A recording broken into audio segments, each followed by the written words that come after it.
Hey, this is Bill back in the cave. Sorry about the new introduction there. I lost my key fob, so I'll do this manually. But anyway, today I'd like to talk about defensive structures, assignment and alignment on the edges and in the secondary.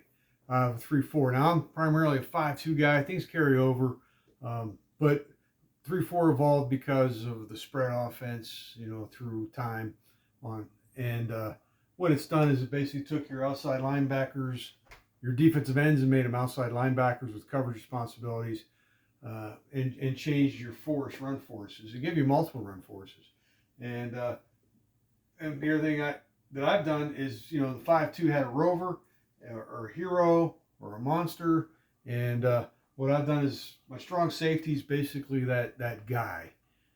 Even though that we don't have a monster, 3-4 monster, it's that kind of guy, and he plays very similar to a monster in the 5-2, the old 5-2 defense. So assignment alignment of the 3-4, okay?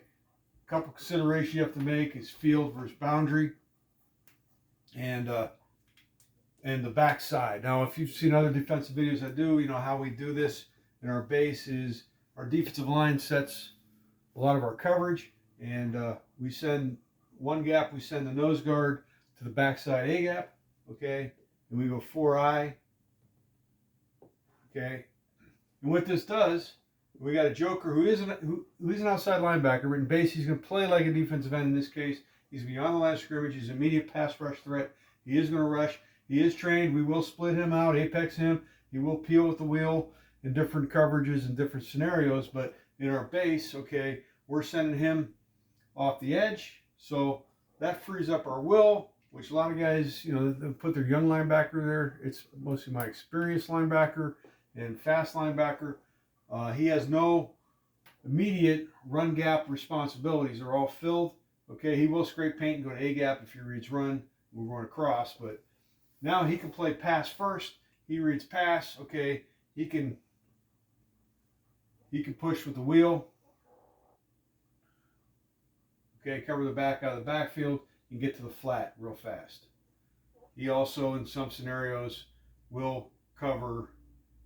He's going to be inside leverage in the sweet spot in the hook curl area, 6 to 12 yards on both sides, to take away that seam route that's an easy pass completion, and then pass him off to the free safety, and then rally to the flat. And that's how we cover our backside. Now, two of my philosophies on defense is a little different than NFL. I don't believe high school football is anything like NFL or big-time college football, even maybe small-time college football. And so when Mike Tomlin says something, we're going to cover every blade of grass, don't really know what he means by that. He might be literal, but I'm not applying that to the defenses we run. So we will hedge our bets. We cheat, okay? And that's kind of what this video is about, how to cheat. So example I'm talking about, if they're running two back sets, okay, and they're doing fake back and forth, and even though this is more of a pass video, I'm going to go in a run scenario here and make it clear, and they trap and they'll block one guy and they give the other guy. On video, I'm going to know who their best guys are and who they want to run. So there'll be number one, there'll be number two, just as there is on the edge, okay? If you're doing junior high and on a film or something, you can tell pretty quick when they get off the bus and where they line, who's who. So I'm going to take number one away. So our keys, our reads, we're still going to be structurally sound. We're not going to give up reverses and junk to the backside. We're still have run fits and gaps, but our keys and our slants will be to take away their number one guy and make him play left-handed. Usually in high school, this guy is capable of taking it to the house on a good team, and this guy's probably going to get 15 yards, okay? I'll let him get 15 yards a couple times a game, but I won't let this guy take it to the house. Okay, we'll keep him to 3 to 5 yards, take that away, make him do something else that they don't like to do. Okay, in the pass game, it's the same thing on alignment and assignment. So they're going to run spread. I doubt they have 4 stud receivers, okay? Especially, this is a high school video, right? So they're going to have guys they like going to. We did play a team that had like 3 guys that were capable of hitting you for big plays, and we were still able to handle things with this philosophy. So the other thing I'm going with is high school receivers, heck, even NFL receivers, don't like to block. There's a newsflash for you. So I'm not giving a lot of respect and worry a lot about blocking leverage and getting the bubbles and stuff. We're gonna have our fits and everything, but they can't handle our guys. A wide receiver in high school is not going to handle your basic Sam linebacker. And as I mentioned, this strong safety is a hero type monster, one of my best football players. Okay, wide receivers in their skill position sets don't usually include blocking with that. So I'm not respecting their blocking. I'm not too worried about them. Outside of replace on crack replace, strong safety is going to fill. If we see that coming, we're calling that out. Other than that, we're expecting to win the physical battle in space against receiver blocking. Okay, so our backside, okay, field boundary considerations, we're going to cheat again. We're going to hedge. Okay, so if this is the field, a lot of guys will put their number one and try to get them isolated on a guy with a lot of space. So if this is the wide side of the field, okay, we're going to go outside leverage with the corner, okay, and we're going to bracket with a free safety. So it's basically like a cover three. We still have the will with back out of the backfield and rounding to the flat. Okay, we're going to take away the out routes and the corner routes with the free safety coming over top to have inside leverage on the go routes. Okay, and we're pretty secure. Now, if it's a boundary side scenario with the field over here, we're going to go inside leverage. Okay, and we're going to use the boundary as our friend now, and have the free safety be able to fudge more to the second receiver to the weak side and roll to the strong side. Okay. We also have our will from his hook curl. Okay, when he's looking to take away that seam route, he's given a vertical read to the free safety because at 4 yards, still driving vertical. He's reading vertical. He's moving over here right now, and the will is trained to get on here. And then if there's an out route, okay, he can break over top the stem and come down on the football. Okay. Now the corner can come down and make a tackle. And usually we have a bracket with the will getting underneath, and we drill that enough. Our will, like I said, I pick a kid there that can run.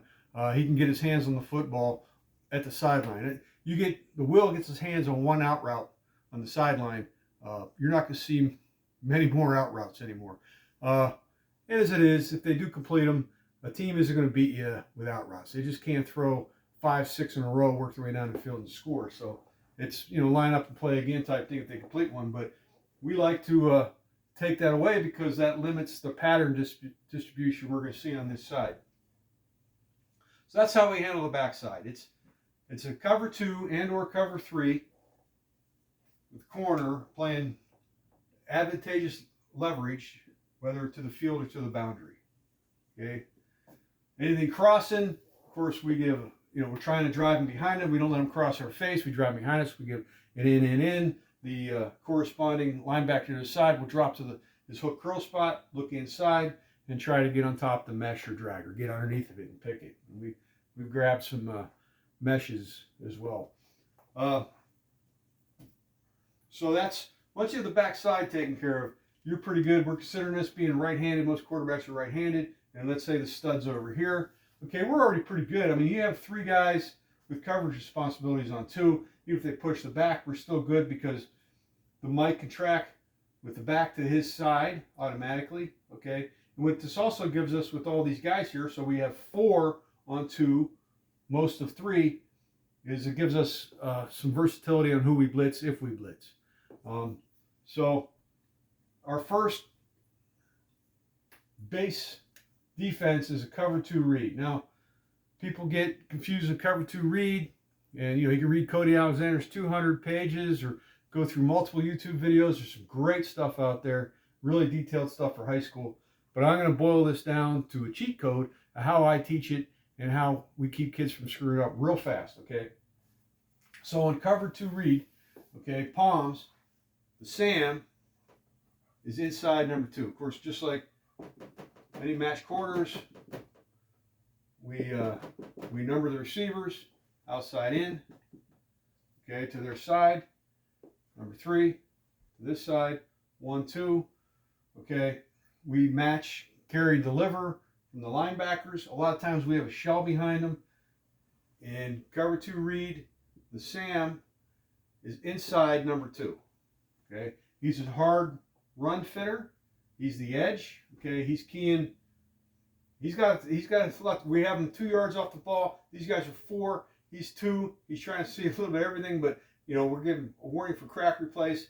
If he sees guys coming down, okay, he's filling in and spilling. He's staying tight, okay, so that the wheel can scrape across. Because the 4i, we're counting on that tackle not getting to this mic, okay. So we basically have 2 in C gap here. And with that, in pass, okay, because in pass responsibilities, the SAM has the flat, okay, and he has the seam of 2 vertical, okay. So he's taking away that 6 to 12 yards and then passing off to the strong safety on the deep vertical. Mike can help with that. We're back out of the backfield, but now we could send the Mike into this front side A gap on a blitz. We're not giving anything up. Or we can send the SAM and have the Mike cheat out and take away that short route, match, carry, and deliver on the short seam to the strong safety deep on the vertical. Okay, if 2 goes negative, like he's going for a wheel or something, okay, the corner is down, strong safety takes number 1, okay, vertical or in. If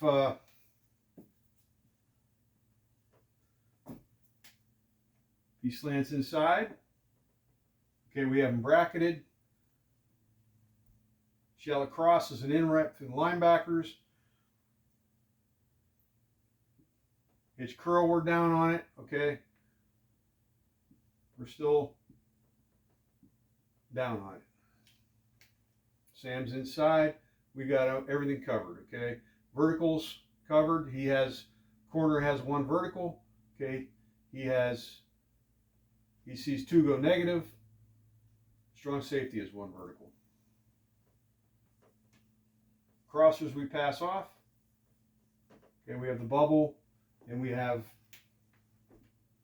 the verticals covered and the push. Okay, so in the corner he could play outside leverage, 7x1 or 5x1.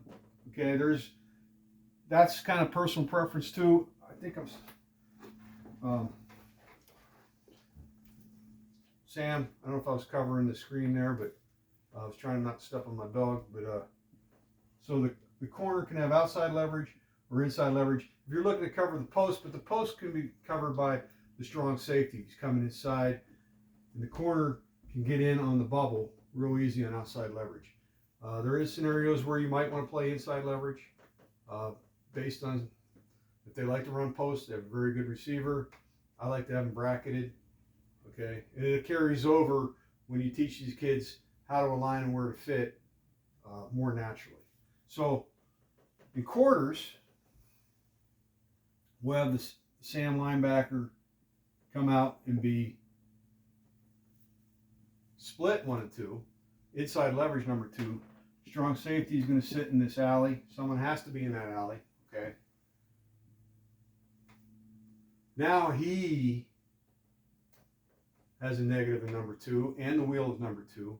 The corner has all of 1 except for shallow cross, which he's going to pass off. If he's shallow cross, he can help out with a negative or whatever. He's looking for something coming his way. Probably this. Okay, he's got the leverage on the corner route or the out route by number 2. Strong safety, fits off the block, and he's a hard fitter in the C gap. Mike, as usual, with redundancy, has A gap, and he also is hard off edge upon reading, scraping paint with a 4i and getting that to be an edge player, edge fitter.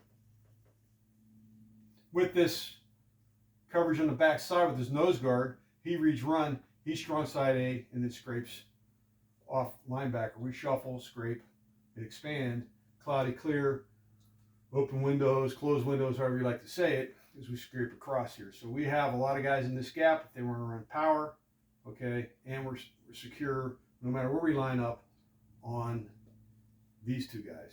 Okay, and where this transitions is to the always how do you cover trips? Well, backing up, okay, if they run a tight end in a wing, put my receiver back over just for a second, okay? So if we're in quarters coverage, okay, we're outside, there's number one, there's number two, he's outside the tight end, he has this gap, okay, strong safety has this gap, okay? If we're in palms, now inside, to be fair, we still line up outside, but we're gonna slam down this gap. Strong safety has 1 and 2 this gap, corner has outside and all of number one. So when they're close, I think they see it better. So that when you say, okay, now we're going to move them out,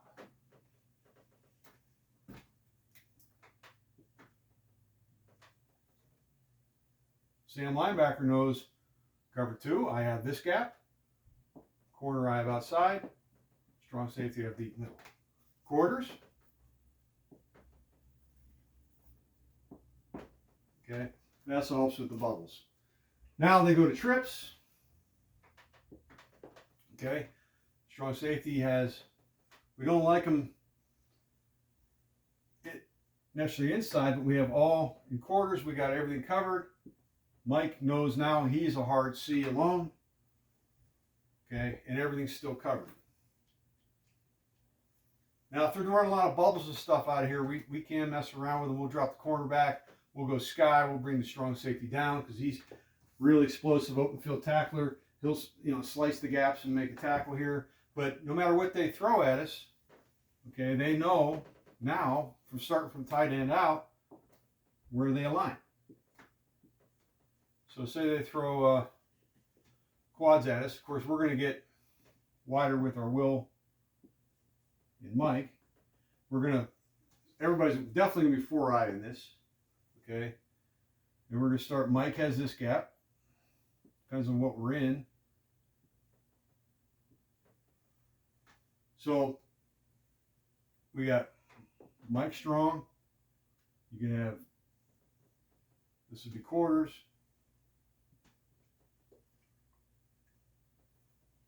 And we have on the verticals, okay, now the corner knows he has to step inside and play inside leverage on 4. And we have all gaps covered, okay? And on verticals, we always have inside leverage.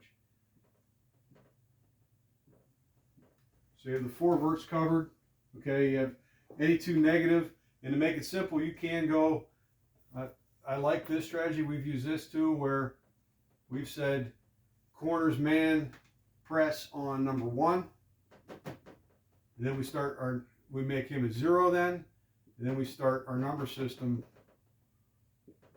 from the next guy in. So the old number 2 becomes a number 1, and the old number 3 becomes a number 2, and we do our 2 negative rules, Sam rules off the new number 2 if you're in man coverage of this side.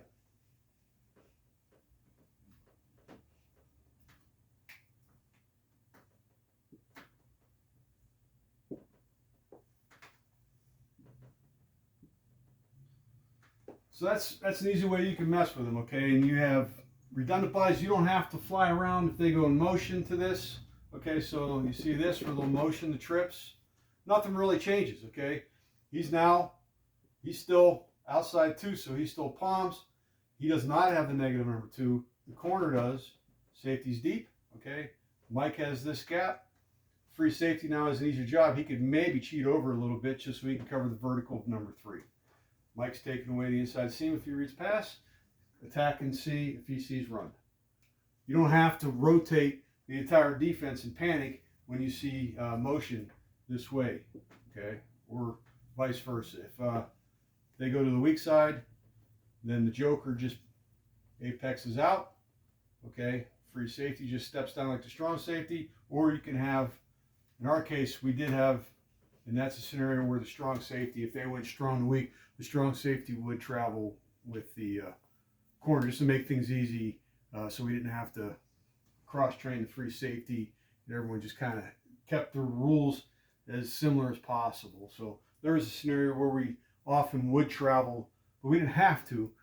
The strong safety width going from trips to 2x2 or 2x2 to trips a week, we would travel the strong safety. So there's some easy ways you could really install some match quarters, split field coverage, and some different coverages really quickly without confusing the kids, because the kids aren't going to sit down and read a 200-page book on match quarters and sit through a bunch of YouTube videos and go to a bunch of clinics. You got to figure out how to, it doesn't matter what you know unless you can impart this upon the guys on the field playing. So that was a quick way to do it. Start from tight end out, okay, and keep your rules the same. So, you know, because anymore, if you sit and just cover three, country cover three the entire game, you know, they're going to find ways to get the ball into green grass. And conversely, on a couple of these, you might give up something, you know, down deep on the backside with outside leverage to the field side. You know, you will give up leverage on a deep ball, especially they run something and they occupy the free safety. So the wide receiver is going down deep and you end up with a corner outside leverage.